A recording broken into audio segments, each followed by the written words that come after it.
Väike sektsioon, kohe kiiresti, ma tahan seda, see on efektne. Et see on nagu paradoksaalne natukene, aga sul ei ole aega sisse elada. Et vahel ma mõtlengi, et kuidas õpilased saaksid aru sellest, et kuigi ta on osa grupist, aga ta selle grupi liikmena on nii oluline. Tema kogemus on praegu oluline ja sellest lähtub. Õpetaja loob sellega turvalise keskkonna. Selline pidev otsimine, pidev heas mõttes nagu laveerimine. Hästi suur nagu vastutus ja hästi põnev ja kuidagi nagu palju tagasi andav ka minu arust. Ja kui sa saad nüüd sellesse faasi, et nad enam ei imiteeri midagi, mida nad on näinud, vaid päriselt see protsess algab sügavalt nende enda sees, siis see tulemus on nagu hoopis kuidagi teine. Sa hoiad kramplikult roolis kinni, kuhugi majal ei saa vaadata, vaatad ainult ühte suunda, eks ole. Sa vaatad õpetajale otsa, kas nüüd tuli välja?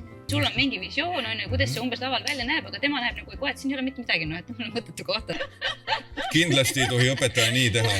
Ja teisest jalast. Oli äärmiselt meeldiv järgmise kohtumiseni.